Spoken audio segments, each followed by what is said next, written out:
Bonjour et bienvenue dans cette nouvelle vidéo. Je suis Claudie Bilbao, ancienne infirmière et j'accompagne les femmes entrepreneurs à entreprendre depuis la sécurité intérieure grâce à la théorie polyvagale et à mes soins énergétiques. Avant de commencer, pense à t'abonner à la chaîne, à cliquer sur j'aime et à partager cette vidéo si tu penses qu'elle peut aider d'autres femmes entrepreneurs. C'est grâce à toi que ces vidéos peuvent toucher davantage de personnes qui vivent exactement les mêmes difficultés. Aujourd'hui, j'aimerais te poser une question. Quand as-tu acheté ta dernière formation? Peut-être il y a quelques semaines, peut-être il y a quelques mois, peut-être même hier. Et maintenant, j'aimerais t'en poser une deuxième. Est-ce que tu appliques réellement tout ce que tu y as appris? Je ne parle pas de ce que tu sais. Je parle de ce que tu fais réellement au quotidien. Parce que je remarque quelque chose depuis plusieurs années.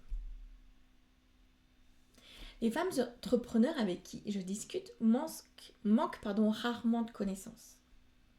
Elles savent qu'il faut communiquer. Elles savent qu'il faut vendre. Elles savent qu'il faut être visible. Elles savent qu'il faut prendre soin d'elles. Elles savent qu'il faut proposer des limites. Elles savent qu'il faut déléguer. Elles savent qu'il faudrait ralentir de temps en temps. Elles savent énormément de choses. Et pourtant, elles continuent parfois à vivre exactement les mêmes difficultés. Alors elles se disent « Il me manque sûrement encore quelque chose. Je n'ai pas encore trouvé la bonne méthode. Je vais suivre une nouvelle formation. Cette fois, je vais enfin comprendre. » Et je comprends parfaitement cette réaction parce que je l'ai eue moi aussi. Pendant longtemps, j'ai pensé que la solution se trouvait dans la prochaine formation, dans le prochain livre, le prochain outil, la prochaine méthode. Comme si j'étais toujours à une information près de la vie que je voulais.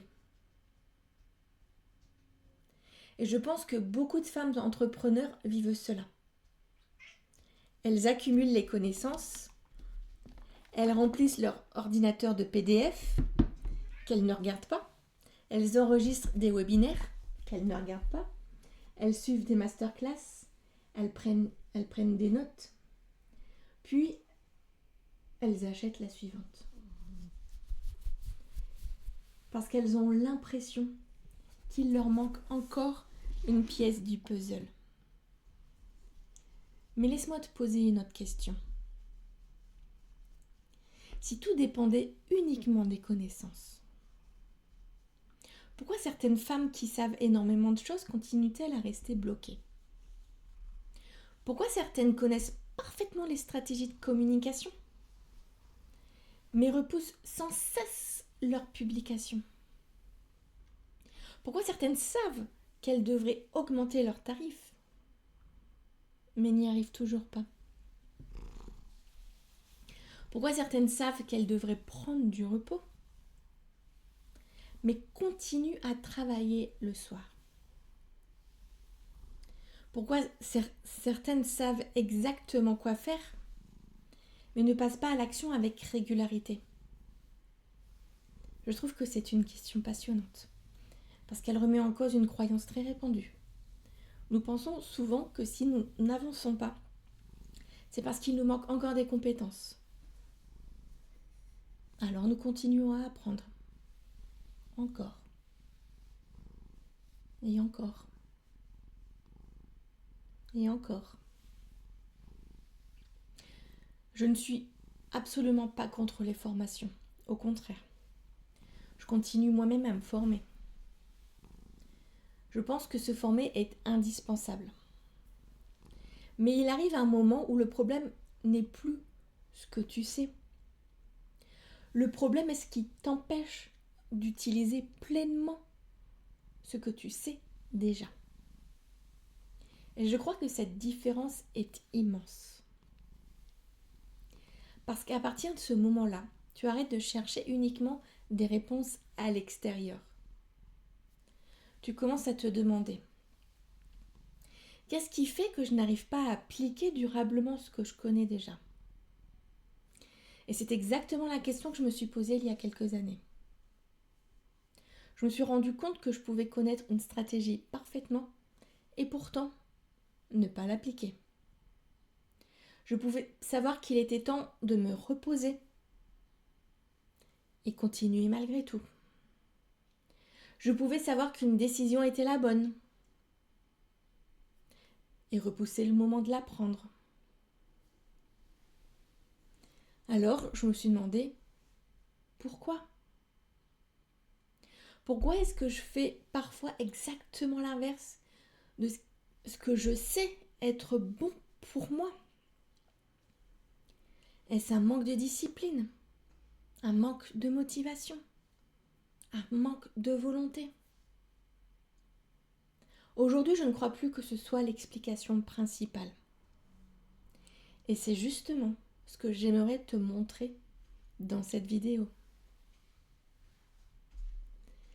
Parce que je pense que ton prochain palier ne dépend peut-être pas d'une nouvelle stratégie. Je pense qu'il dépend peut-être de quelque chose dont on parle beaucoup moins. Ton système nerveux. C'est ce que nous allons explorer ensemble. Pourquoi les stratégies ne suffisent plus. Et j'aimerais maintenant aller un peu plus loin. Parce que ce que je vais te dire risque de te faire réfléchir. Je pense que beaucoup de femmes entrepreneurs n'ont plus un problème de stratégie. Je sais que cette phrase peut surprendre. Surtout lorsqu'on évolue dans un univers où l'on nous répète sans cesse qu'il existe toujours une meilleure méthode, une meilleure façon de vendre, une meilleure façon de communiquer, une meilleure façon d'écrire, une meilleure façon de lancer son offre. Et je ne dis pas que les stratégies ne servent à rien, pas du tout. Bien sûr qu'elles sont importantes. Une bonne stratégie peut faire gagner énormément de temps. Elle peut éviter certaines erreurs. Elle peut apporter de la clarté. Mais j'observe une chose. À partir d'un certain niveau, beaucoup de femmes savent déjà quoi faire. Elles savent qu'il faut publier régulièrement. Elles savent qu'il faut parler de leur offre, le B.A.-ba si tu veux vendre. Elles savent qu'il faut suivre leurs prospects. Elles savent qu'il faut créer une relation de confiance. Elles savent qu'il faut demander la vente. Elles savent qu'il faut être visible. Le problème n'est donc plus que dois-je faire? Le problème devient pourquoi est-ce que je ne le fais pas toujours? Et cette question change tout.